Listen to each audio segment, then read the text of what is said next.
Their karma is hitting them hard, and it is hitting them fast. Like a Mack truck, life is wearing them out, tearing their asses up. And you know why? You know why? Because they fail to check themselves. They fail to do right, to live right, to think right, to atone. They fail to be the person, man or woman, that they came here to be, or that they are supposed to be.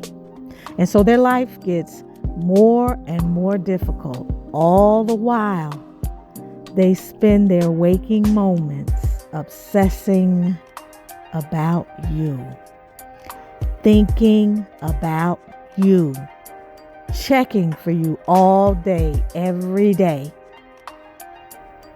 doing everything they can to either stay in your energy or to get back into your energy or to envy your energy and your light.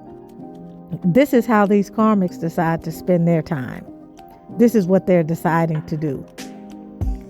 Feasting on your light, your glory, jealous of the position that the Most High has placed you in, envying everything about you, from your voice to your inner strength and radiance, to the beauty that exudes from within you, to your truthfulness, your honesty, your sincerity of intentions, your character, your values, how you move in the world, how you present yourself, your natural essence.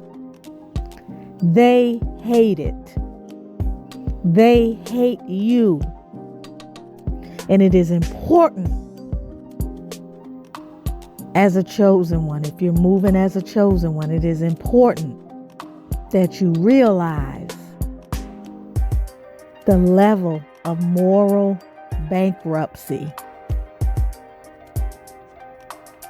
and character decline that these people live in. Many of you who are on this side, who are on the side of the chosen, you can't conceive of the levels to which these people will stoop, because it's not in you. You can't think like them. You can't imagine the things that these people are capable of doing, because you don't have a frame of reference for it, because it's not in you, because you don't think like that. You're not a jealous person. You don't sit around and make up lies from nothing. You don't plot to defame and character assassinate other people. You don't set about your day with the intentions of placing blocks in the paths of other people. You don't try to pull other people down. You don't spend your mental energy consumed with everything that is dark. So you can't even relate to this. But it exists. I'm here to tell you that it exists. And many of you have experienced it. And many of you will experience it, because you have to, as a part of the fulfillment of your mission.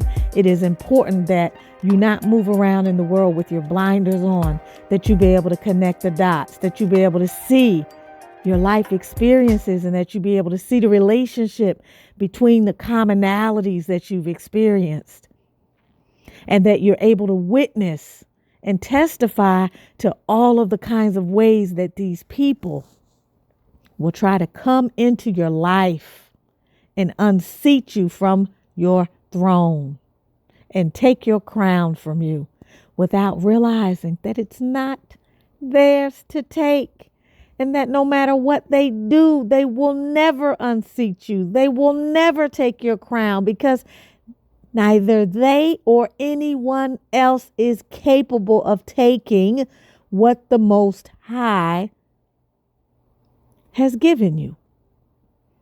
It's that simple.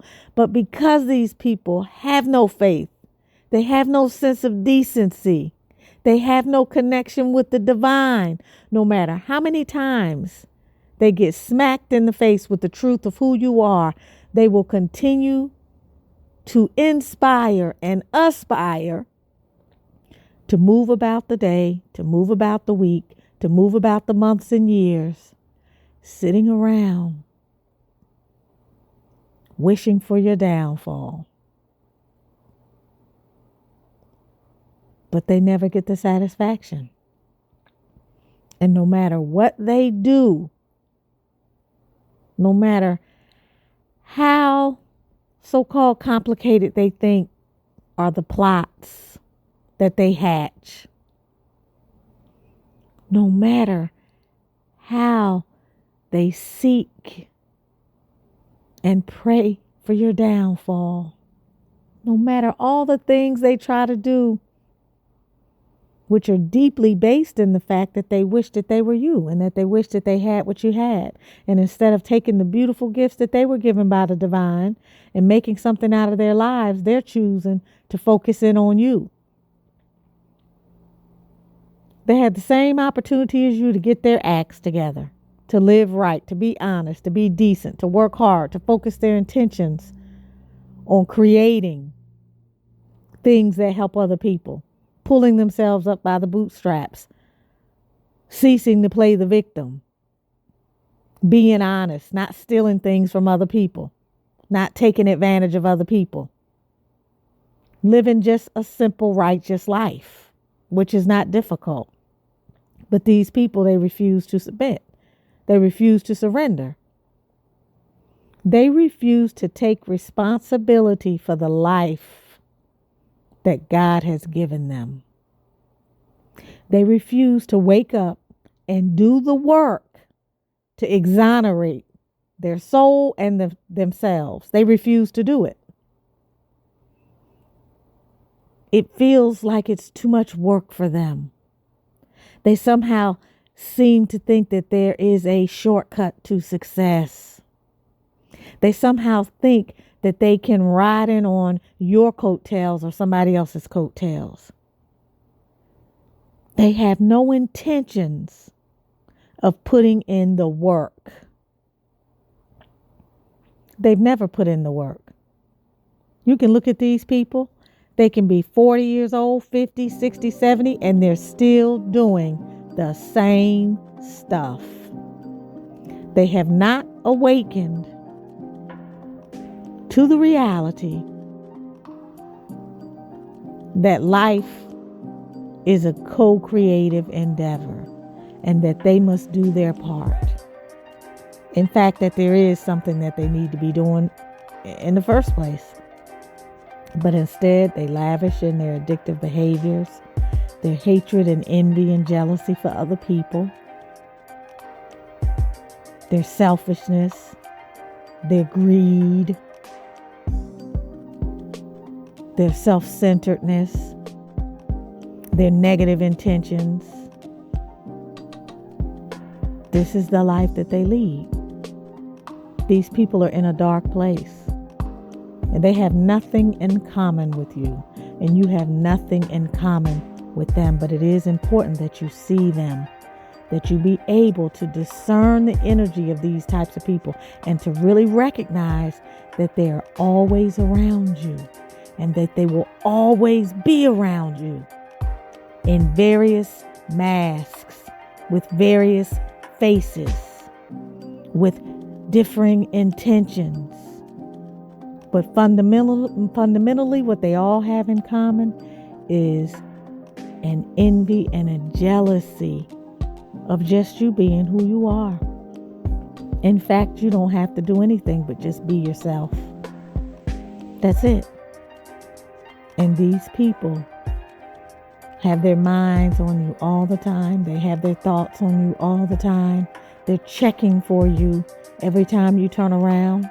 Any opportunity they have to malaise your name, or any opportunity they have to bring you down, to speak lowly of you, to lie about you, to make up just anything that they want. But all the while, they're being consumed with their darkness. All the while, the backlash is hitting them. Everything that they are doing to you is boomeranging on them.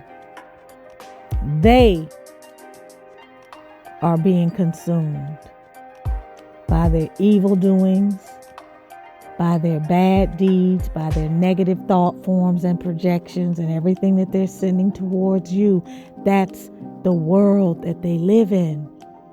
That is what is consuming them, and that is what is tearing them apart. Let them get their karma because they are karmic. Let them get their karma because they are a karmic. These people have no desire to get on the right path. They have no desire to turn things around and atone for all of the evil that they've done. These people will continue to live in the lane that they are living in and doing the things that they are doing to their own demise. And you will find them in the same place 5, 10, 15, 20 years from now that they are currently in now.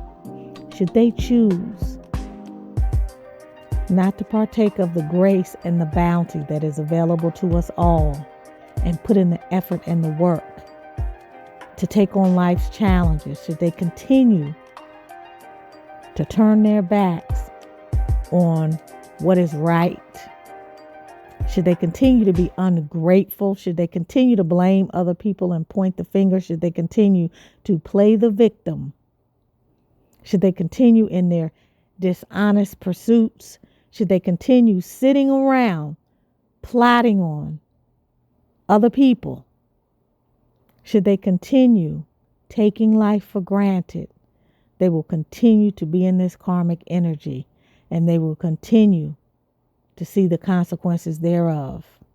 Chosen, you keep moving on. You keep moving on. Don't look back. Recognize that these people are a lesson, and they can no longer test you.